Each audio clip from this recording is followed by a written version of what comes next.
Bueno, vamos a seguir con el ejercicio 1. Ahora vamos a pasar a la parte del cálculo del coeficiente pericular externo, que es el HO. Bien.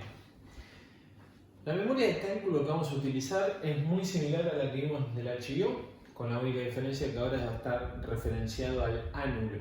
¿Está bien?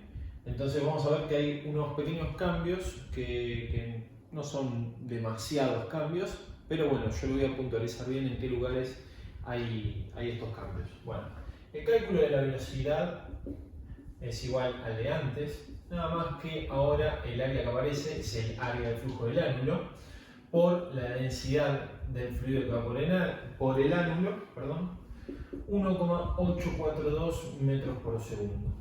Se aplica el mismo criterio de antes, que dijimos que entre 1 y 2 metros por segundo, como es un tubo en definitiva, hasta 3 metros por segundo como máximo estaba bien dentro de la velocidad recomendada.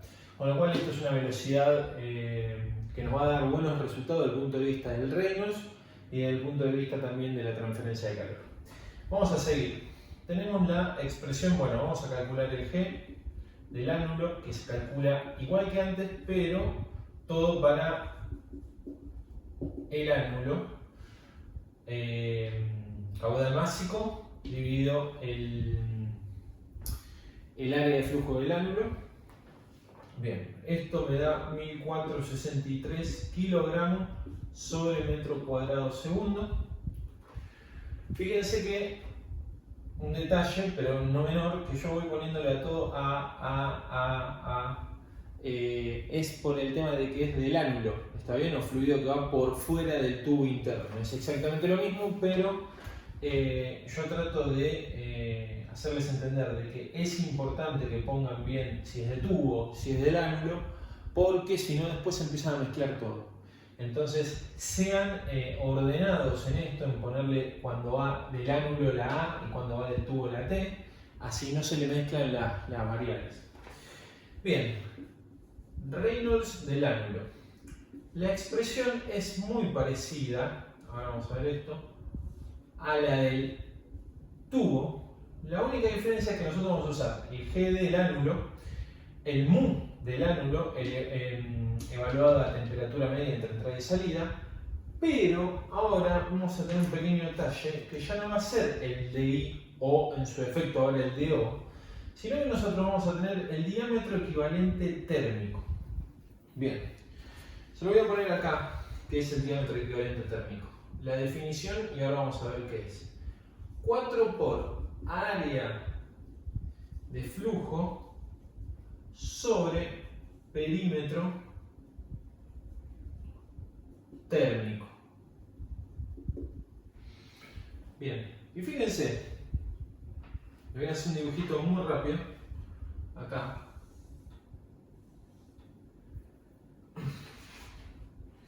Fíjense ustedes que, como yo les dije antes, uno va a tener el tubo, el ánulo, perdón, y adentro va a tener el tubo. En el tubo, en la parte externa del tubo, ahí es donde va a suceder la transferencia de calor. ¿Está bien? Entonces, esta parte, tengan en cuenta que yo no lo dibujé porque no hacía falta, pero bueno, dibujo por las dudas. Sería la parte externa del tubo, es el que a mí me importa desde el punto de vista de la transferencia de calor. Recuerdan que yo les dije que acá es donde se va a dar la transferencia de calor. Y fíjense que esto, desde acá hasta acá, tenemos el DO. Con lo cual, el área de flujo que vamos a manejar no va a ser ni más ni menos que AFA, que ya la calculamos, que es la misma que tenemos acá. Ahora, el perímetro térmico, ¿cuál va a ser? Ni más ni menos que el perímetro térmico externo del tubo interno. Con lo cual va a ser pi por DO minúsculo. ¿Está bien? Entonces, de acá pasamos para acá arriba y vamos a tener que el diámetro equivalente, perdón, acá me olvidé ponerle la T, diámetro equivalente térmico va a ser igual a 4 por AFA sobre pi por DO. Bien, el AFA ya lo habíamos calculado, con lo cual ya ahora tenemos un valor. 0,04 metros. Bien, esta es una de las diferencias que tenemos con respecto a cómo se hacía el cálculo para la parte de tubos. Ahora vamos a seguir adelante. Tenemos el G, tenemos el Reynolds. Como ahora por el ánulo está circulando el otro fluido, que también es un fluido líquido y también es un fluido orgánico, la correlación que nosotros vamos a utilizar va a ser la correlación de Sider-Tate. ¿Está bien? Obviamente primero tenemos que chequear cuánto vale el Reynolds, pero sepan ustedes que vamos a utilizar la correlación de Sider-Tate sea para flujo laminar o para flujo turbulento. Recuerden que transición nosotros tratamos de evitarlo. Con lo cual, ¿tenemos el diámetro equivalente térmico? Bueno, calculamos el Reynolds, así sabemos si estamos en régimen laminar o turbulento. El Reynolds lo calculan y les da 219.946. Que, como dijimos antes, para tubos es mayor a 10.000, con lo cual estamos en turbulento.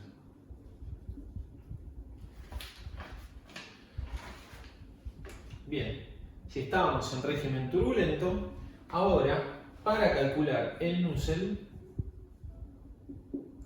del ánulo, ¿cómo va a ser la correlación? La misma de antes, pero con pequeños cambios. Reynolds del ánulo a la 0,8 por Prandtl del ánulo a la 1/3 por Phi del ánulo a la 0,14.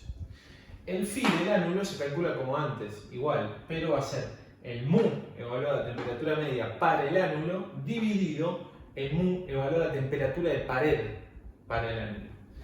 La temperatura de pared, acá vamos a ver cómo se calcula, la vamos a ver después de que terminemos la parte térmica. ¿Está bien? Pero acá voy a explicar después cómo se calcula esa temperatura. Bien, ¿qué nos falta de acá calcular? El Prandtl. Se calcula igual que antes. Prandtl del ánulo, Cp del ánulo por mu del ánulo sobre el K del ánulo. Esto da 4,35. Está bien que dé mayor a 1 porque es un fluido líquido. Con lo cual ahora ya podemos calcular el Nusselt. Entonces, el Nusselt del ánulo, aquí va a ser igual, lo borro acá, lo pongo. Va a dar 827,66. Recuerden, para no pasármelo de largo, que como no tengo el valor de la temperatura de pared, yo considero al Phi del ánulo igual a 1. Bien, tenemos el Nusselt, es un valor. ¿Y a qué era igual al Nusselt? Ya lo vimos en la parte de tubos, que esto era igual al HO ahora por un diámetro sobre el K del ánulo. Ahora, HO o H del ánulo es exactamente lo mismo, pero lo vamos a llamar siempre HO porque es la nomenclatura de la materia. El diámetro que se va a utilizar acá no va a ser DO, sino que va a ser este mismo diámetro. ¿Está bien? Ojo con eso porque suele ser una equivocación muy frecuente que por estar apurados o por querer hacer las cosas de manera automática, acá le ponen DO. Y no, esto va diámetro equivalente térmico. Hoy tenemos guitarrista de fondo, quizás no lo escuchen por el video, pero tenemos guitarrista de fondo. Bien, ya tenemos el diámetro equivalente acá, entonces ahora despejamos HO, tenemos 2327,68 watts sobre metro cuadrado Kelvin. Bueno, ya acá terminamos el cálculo del HO, ¿está bien? No nos falta hacer más nada. Entonces, vieron que hasta ahora, ¿qué hicimos? Calculamos el HI, calculamos el HO. Una vez que tenemos los dos coeficientes peliculares de transferencia de calor, el próximo paso que tenemos que hacer en nuestra memoria de cálculo es siempre el mismo. Calcular el Uclean, el Uderty y luego las áreas. ¿Está bien? Con lo cual ahora vamos a pasar directamente a eso.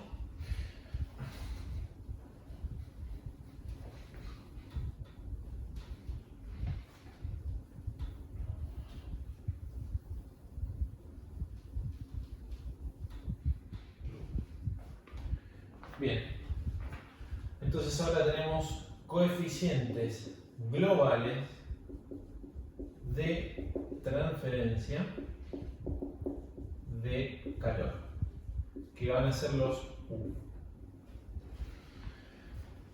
Bien, se calculan igual que como vimos en la guía 1, esto va a ser HIO a la menos 1 más HO a la menos 1, todo a la menos 1. Esto, o poner 1 sobre HIO y 1 sobre HO es exactamente lo mismo, obviamente.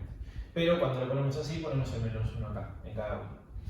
Bien, esto es un valor fácil de calcular.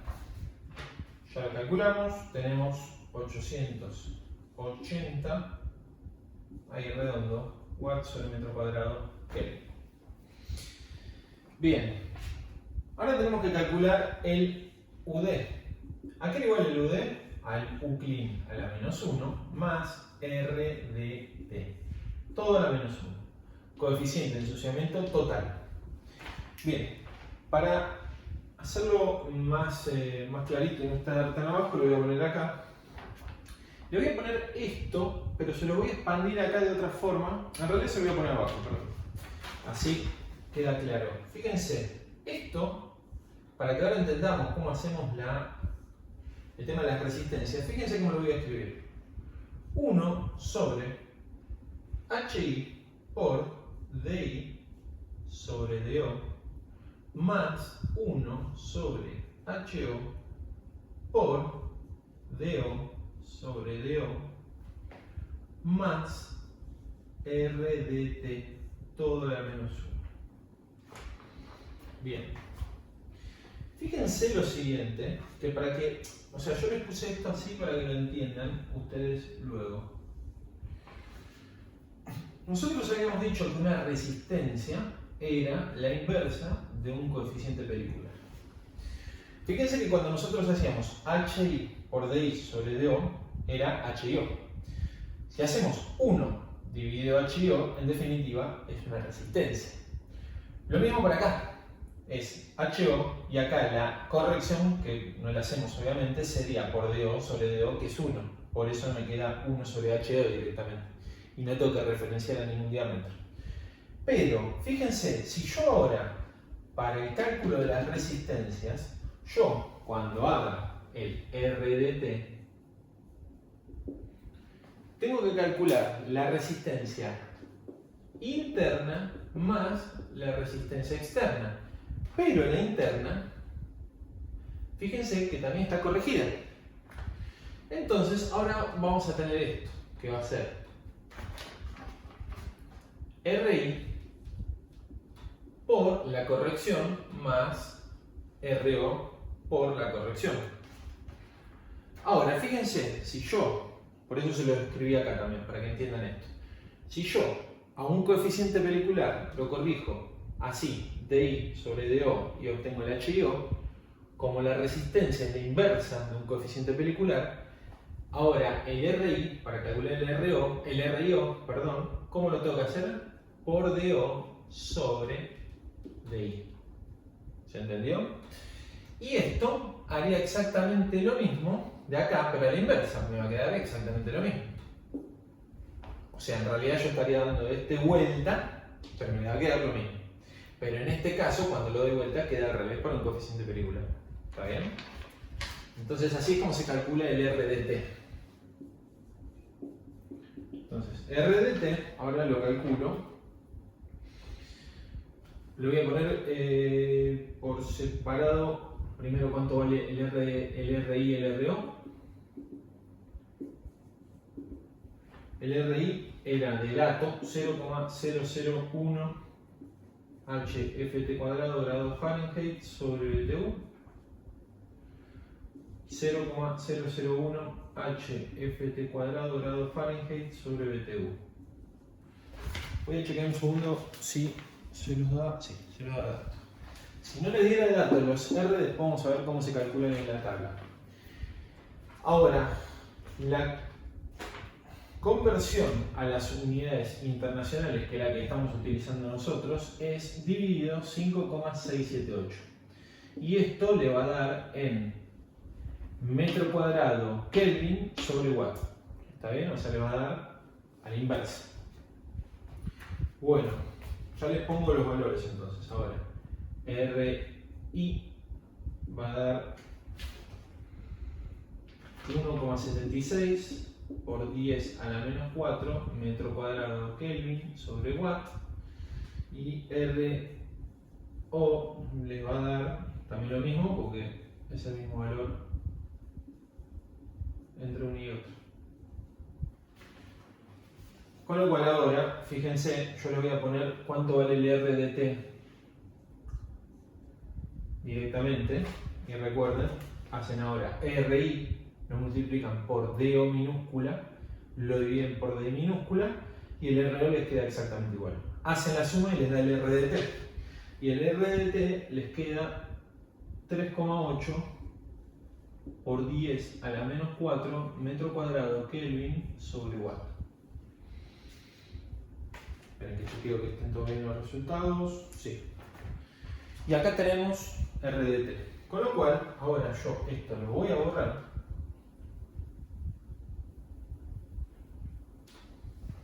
Y voy a calcular mi UD. El UD les da 659,95 watts sobre metro cuadrado Kelvin. Fíjense lo siguiente, antes de pasar al cálculo de las áreas. UCLIN les dio 880, UDERTI 659. ¿Está bien esto? Sí, está correcto y vamos a ver por qué. En el primer día, en el momento cero de funcionamiento, está bien que el coeficiente global de transferencia de calor sea mayor al último día de funcionamiento porque en todo este recorrido, justamente lo que me pasó con mi equipo es que se fue ensuciando. Entonces yo al UCLIN le hice tener en cuenta el ensuciamiento e hizo que en mi último día tenga un coeficiente global de transferencia de calor el equipo menor al primer día. Esta comparación, media tonta quizás, pero no está de más hacerla porque quizás en el apuro de un parcial ustedes encuentran que les da al revés, siguen adelante y es un error de concepto. Por más que ustedes hagan bien todo el ejercicio, eso generalmente no se deja pasar. Es un error de concepto grave. Así que tengan en cuenta hacer esas pequeñas comparaciones que no les hacen perder ni más ni menos que 2 minutos, pero les pueden hacer marcar la diferencia entre aprobar o no un ejercicio. Bien. Vamos a calcular ahora las áreas. Cálculo de áreas. Primero vamos con el área clean. ¿De dónde se saca? De la ecuación de diseño o ecuación de Fourier. Tenemos U por A por D M L T. Ya no ponemos que es en contracorriente, pues ya sabíamos que es en contracorriente. Bien. Pero me estoy fijando. Tenemos UC, AC, con lo cual el Q ya lo habíamos calculado, era dato. Este era dato, este lo calculé acá, con lo cual ahora despejo el área clean. El área clean, perdón, les da 11,79 metros cuadrados. Hacemos lo mismo, pero para calcular ahora el área D, lo mismo. Ecuación de diseño, U, ahora lo pongo con rojo, DMLT. Tenemos UD, área D, lo mismo. Q lo tenemos, DMLT lo tenemos, UD lo calculamos acá, calculamos el área D. Área D es igual a 15,72 metros cuadrados. Lo mismo de antes. ¿Es lógico que mi área de ERTI sea mayor a mi área clean? Sí, es lógico. ¿Por qué? Porque como en el último día yo tengo menor transferencia de calor, lo que eso me va a conllevar es que para mantener el mismo calor entre el primer día y el último día, que tiene que ser el mismo, yo obviamente tengo que tener mayor área de ERTI para que me cumpla ese proceso. ¿Está bien? Entonces, se corrobora que mayor UC menor AC, menor UD mayor área D. ¿Está bien? Esa comparación está muy bien que la hagan y que hagan. O sea, que vayan teniendo el criterio. Para mí eso es lo más importante de todo esto. Bien, pasamos ahora a la parte de sobre diseño. Vamos a calcularlo acá.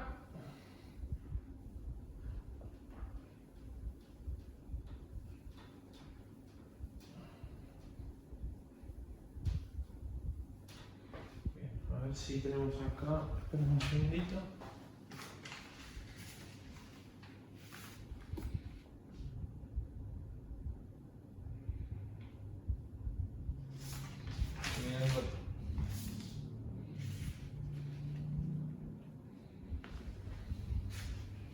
Esperen un segundo, estoy buscando un dato.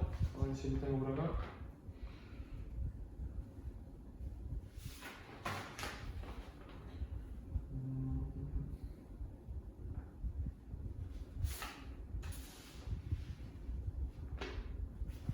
Esperen un segundo.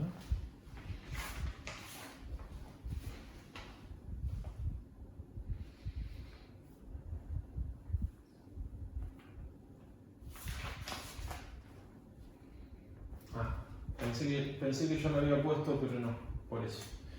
Cálculo de áreas. Me faltó un área a calcular que es el área disponible. Pensé que ya lo había dado, por eso lo estaba chequeando, perdón. Bien, área disponible. Fíjense la diferencia. Área clean es el área necesaria para cumplir mi transferencia de calor el primer día de funcionamiento, en el momento cero de funcionamiento. Área dirty es mi área necesaria para cumplir con la transferencia de calor el último día de funcionamiento.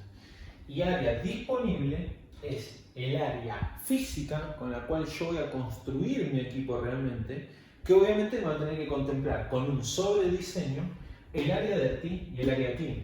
¿Está bien? Obviamente lo más importante entre estas dos es que mi AA sea mayor a mi área D, porque si no me cumple para el primer día, obviamente siempre para el primer día va a cumplir siempre, generalmente, pero el problema es que me cumpla para el último día, que es mi momento más riguroso desde el punto de vista de la transferencia de calor.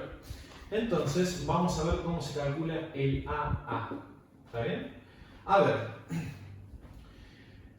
vamos a ver primero en qué superficie se calcula el AA. A ver, mi área disponible de transferencia de calor efectiva, ¿cuál va a ser? Bueno, lo mismo de antes, ya borré el dibujito, pero nosotros vamos a tener el tubo interno. En la parte externa tenemos ahí el DO. Y ahora, ¿qué pasa? Nosotros vamos a tener el tubo que me va a transferir calor en todo el largo del tubo. Con lo cual, yo voy a tener una transferencia de calor en toda el área externa del tubo. Entonces, el área externa del tubo, ¿cómo va a ser? Pi por DO por LT. Esto es el área superficial, es el área superficial del tubo, pero de un tubo, ¿está bien? Ahora, ¿qué pasa? Recuerden que nosotros, como tenemos un doble tubo, tenemos esto, y esto es una horquilla. Y una horquilla, dijimos, NH, aquí era igual a 2 por LT. Como yo acá puse el LT directamente para contemplar acá el número de horquillas, ¿qué voy a hacer? Voy a poner número de horquillas y por 2. ¿Por qué? Porque esto con esto sería 2 por LT. Entonces, 2 por LT por el número de horquillas es toda mi longitud total de tubo. ¿Está bien? Lo borro esto para que no quede como una redundancia, pero por eso se lo puse por separado. ¿Está bien? Entonces ahora yo ya puedo hacer el cálculo, borro todo lo de acá abajo.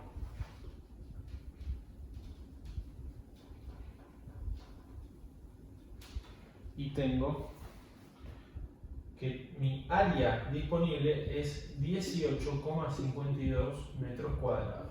AA. Bien, ahora sí, yo me puedo sacar estas hojas de encima.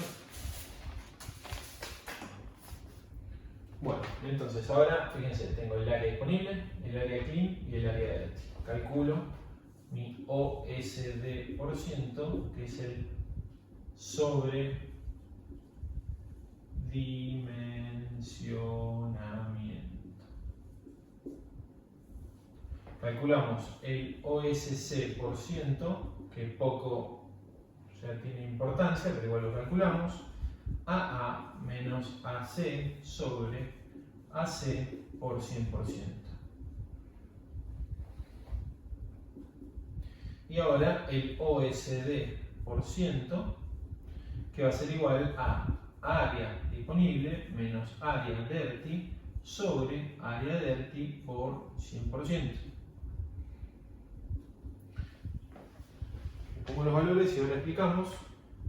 57,2% y acá tenemos 17,83%. Bien, este es un valor que me sirve. ¿Por qué?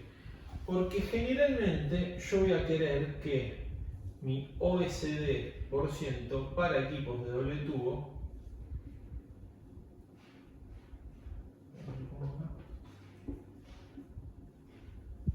mi OSD esté entre un 10 y un 20% para estos equipos. ¿Está bien? Entonces, el OSC clean no tiene mucho sentido porque es una redundancia de que me cumpla el primer día. Lo importante es que me cumpla el último día de funcionamiento. Con lo cual, mi importancia del OSD es decir que mi equipo está sobrado en área para cumplir el último día. ¿Está bien? Eso es lo importante. Por eso el OSD por ciento es mi valor realmente importante para calcularlo y siempre tener en cuenta por si existe algún cambio físico en el equipo. ¿Está bien? Bueno, hasta acá terminamos con la parte de transferencia de calor, con la parte térmica. Antes de pasar a la parte de pérdida de carga, que es bastante rápido también, voy a explicar esta parte. Esta parte, que es ni más ni menos que el cálculo del TW. Fíjense, yo hice acá de vuelta el tubo con el ángulo alrededor y fíjense que yo marqué ahí la TWI y acá la TWO. Recuerden que como nosotros acá tenemos metal, la TWI va a ser muy similar a la TWO porque la conductividad térmica del metal del tubo es muy alta. ¿Está bien? Por eso son casi iguales. Entonces, fíjense acá que TWI y TWO, en realidad por la conductividad térmica del metal tenemos una leve, muy leve disminución de la temperatura, pero sin embargo van a ser casi la misma en valor. Algo importante antes de que entiendan bien esto es que yo estoy suponiendo que el caliente está yendo por tubos. ¿Está bien? Es una suposición que hago, pero igualmente si supusiera exactamente lo contrario va a dar igual. Bien, supongo el caliente por tubos, entonces si el caliente va por tubos, acá tengo en el tubo mi temperatura media caliente, tenemos TWI, TWO y la T media del frío que sería lo que va por acá, por el ángulo. ¿Está bien? Entonces fíjense que la T media del frío es T más TS dividido 2 minúscula y la T media del caliente es T más TS dividido 2 mayúscula. Bien, entonces fíjense lo siguiente. ¿Cómo se calcula la TW? Ustedes igual lo vieron con Mariano, esto es una redundancia, pero igual lo repito yo siempre. Q es igual al HIO por el AO, perdón. ¿Por qué? Porque lo voy a referenciar todo a este área. ¿Está bien? HIO por AO por T media del caliente menos T media W. T media W que es T media de pared. ¿Está bien? Y lo voy a igualar ese calor a HO por área O, o sea, el mismo área de vuelta, por TW media menos T media minúscula. Tengan en cuenta que acá adentro va a estar la T media mayúscula y acá va a estar la T media minúscula. ¿Está bien? Para que ustedes se ubiquen. Y en este lugar va a estar la TW media. Ahí tienen todas las temperaturas, ¿está bien? Y acá, entre esto y esto, ya pueden comprender todo lo que les estoy diciendo. Entonces, ¿qué hacemos acá? Es muy simple. Dividimos todo, nos queda Q dividido Q, 1, y después nos queda, estos dos se van, ¿está bien? Nos queda HO sobre HO, y acá nos queda T media mayúscula menos TW media, y y acá TW media menos T media minúscula. Cuando todo esto lo juntan y ponen TW de un lado, ¿qué les queda? Fíjense, HIO por T media mayúscula más HO por T media minúscula dividido la suma de los HI y de los HO. Para que hagan como una regla mnemotécnica fácil, en realidad siempre el TW medio va a ser igual a HIO por una temperatura más HO por otra temperatura dividido la sumatoria de los dos H. Ahora, cuando el caliente va por tubos, acompaña el HIO la T mayúscula. Y si va el frío por tubos, al HIO lo acompañaría la T minúscula. ¿Está bien? Entonces, si yo supusiera el frío por tubos, acá me quedaría HIO por T media minúscula más HO por T media mayúscula dividido HI más HO. ¿Está bien? Bueno, ahora vamos a pasar a la parte de pérdida de carga.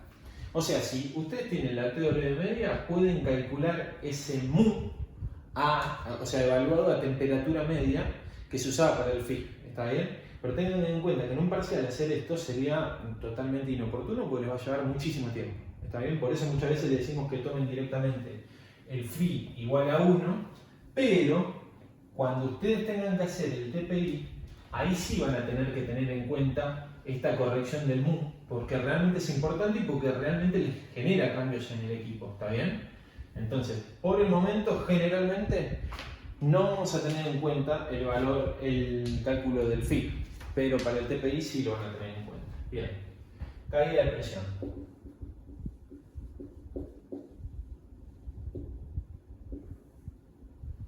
Le llamamos el delta P.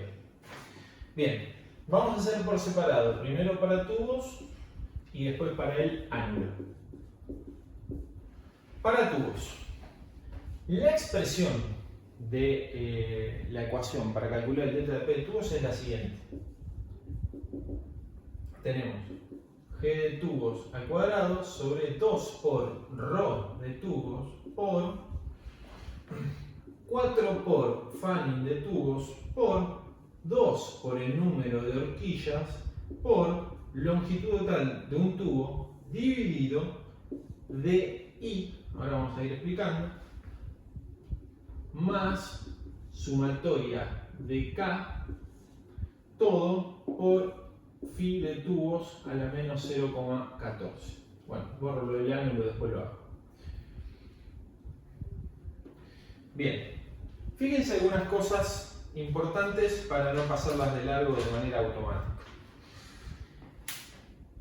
Tenemos todo con la T, ¿está bien? Porque es para tubos. Y fíjense, acá tenemos DI, porque a mí lo que me importa es toda la fricción que ejerce el fluido que pasa por dentro del tubo en el DI, que es el diámetro interno del tubo, ¿está bien? Porque contra el diámetro interno es donde va a friccionar mi fluido.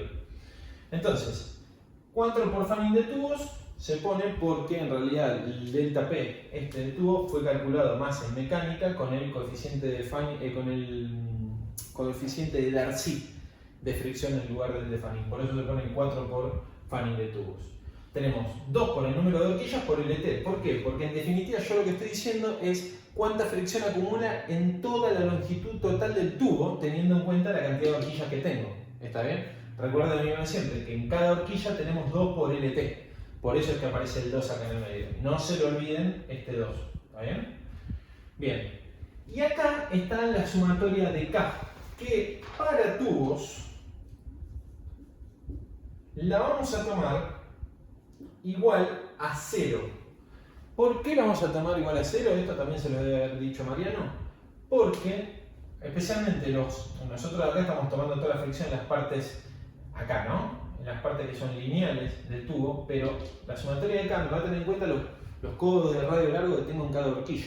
Y se supone que la fricción que tenemos en un codo de radio largo, porque casi no se rompe el perfil de velocidades en el codo de radio largo, es despreciable, ¿está bien? Entonces por eso la sumatoria de K lo ponemos igual a 0, porque son codos de radio largo, ¿está bien? Bien, y fíjense acá, tenemos el phi de tubo, pero ahora la menos 0,14. Para que ustedes se acuerden, siempre el phi va a ser positivo para la parte de transferencia de calor que hicimos antes, y va a ser negativo para la parte de transferencia de cantidad de movimiento, que es esto, pérdida de carga. ¿Está bien? Entonces, positivo, transferencia de calor, negativo, transferencia de pérdida de carga. Bueno, ¿qué tenemos que calcular de acá? No demasiado, la verdad, porque o sea, gran cantidad de estas cosas ya las calculamos antes. Lo único que tengo que calcular es el fanning de tubos. El fanning de tubos, bueno, vamos a tener en cuenta, no lo dice el ejercicio, pero yo se los voy a decir, que son tubos de acero al carbono rugosos, o sea, en realidad es hidráulicamente rugoso o rugoso directamente. La expresión para los tubos rugosos es que el fanning de tubos, a ver, primero, el Reynolds, para no saltearme pasos, Reynolds de tubo, aquel igual, Reynolds de tubo ya lo habíamos calculado antes. El Reynolds de tubo que calculamos para la parte de transferencia de calor es la misma que calculamos para este. ¿Por qué? Porque también estamos teniendo en cuenta el DI, con el cual va a ser el mismo valor. Fíjense que el Reynolds de tubo lo habíamos calculado y daba 132.459. ¿Esto qué era? Era mayor a 10.000, con lo cual es turbulento. Y como es turbulento, el fanning turbulento se va a calcular como 0,0035 más 0,264 por Reynolds de tubos a la menos 0,42. ¿Bien? Ahí, borramos ahí. Bien. Esto les va a dar 0,0054. Ahora, si el fanning acá les hubiera dado, por ejemplo, 1800, como es menor a 2100, le hubiera dado que el régimen de tubo, el Reynolds de tubos, perdón, era laminar. Ya lo tendrían que haber descubierto en la parte de transferencia de calor.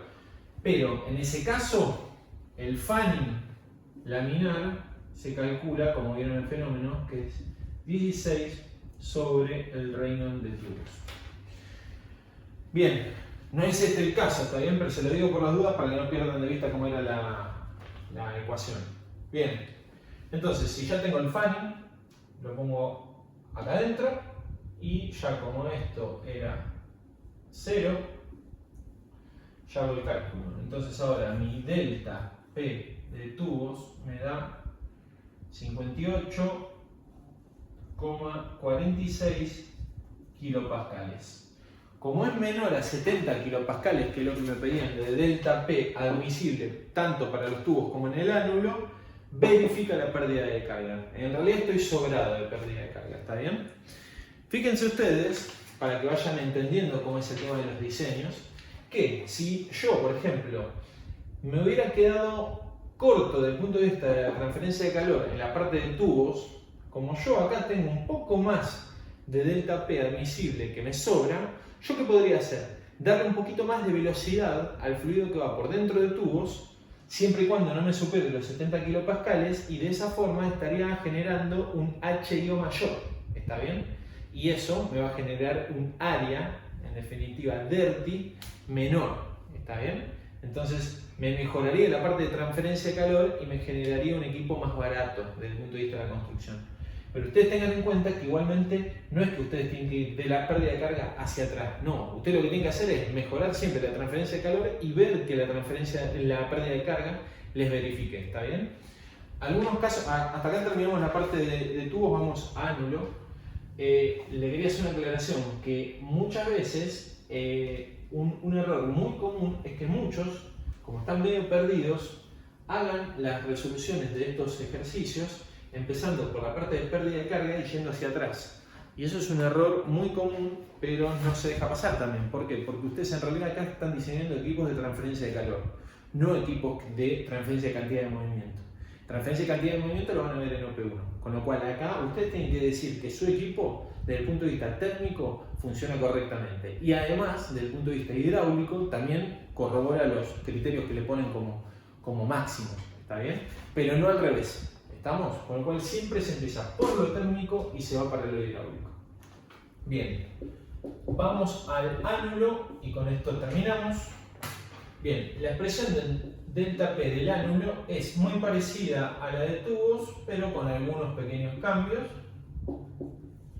Tenemos 4 por Fanning del ánulo, ahora por lo mismo de antes, 2NH por LT, dividido, ahora no el DO, sino como hicimos antes, el diámetro equivalente, pero ahora no es el térmico, sino que es el hidráulico, más sumatoria de K, todo por phi del ánulo a la 0,14, pero ahora en negativo. Bien, vimos los pequeños cambios que tenemos. Recuerden que el Fanning también lo vamos a tomar uno, como lo hicimos antes. La sumatoria de K la vamos a tomar siempre igual a el número de horquillas. O sea, lo que vamos a decir que para el ánulo directamente la sumatoria de K va a ser igual al número de horquillas, que en nuestro caso era 8. ¿Está bien? Bien. Vamos a calcular ahora el diámetro equivalente hidráulico. ¿Cómo era el diámetro equivalente hidráulico? Bueno, la expresión es muy parecida a la anterior, es 4 por área de flujo del ánulo sobre perímetro, pero ahora es el hidráulico.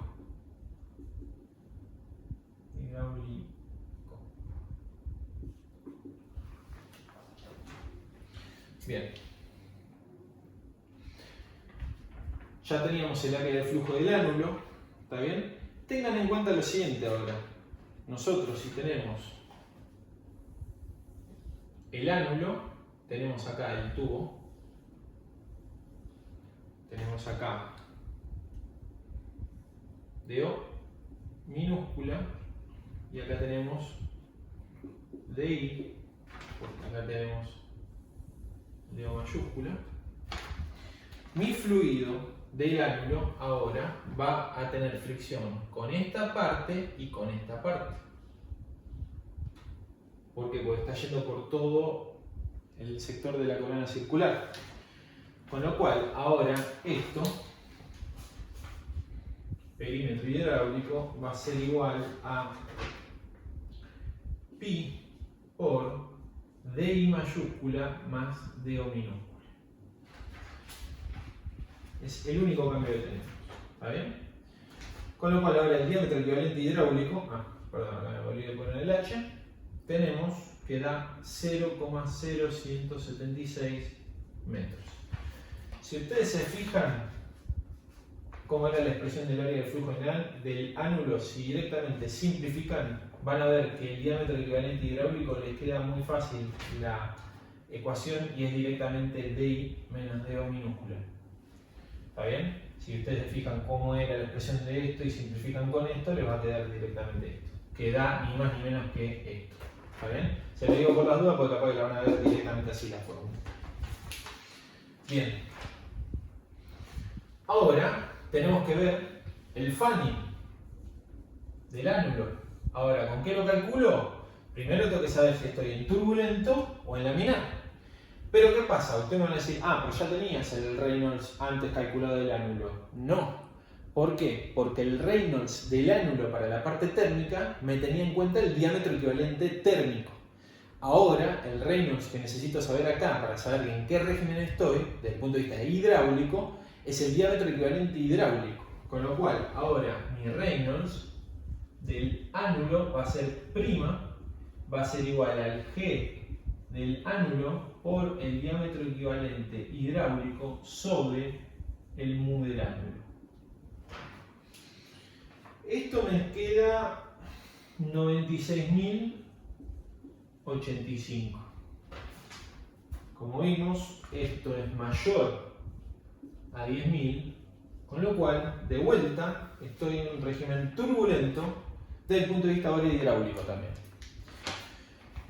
Si acá les hubiera dado el Reynolds A', les hubiera dado, por ejemplo, 1500, ustedes ahora calcularían el FA como 16 sobre Reynolds A'.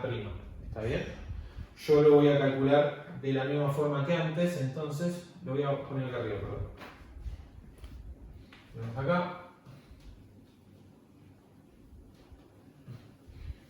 Tenemos ahora que el Reynolds A' es igual, el Fanning A'.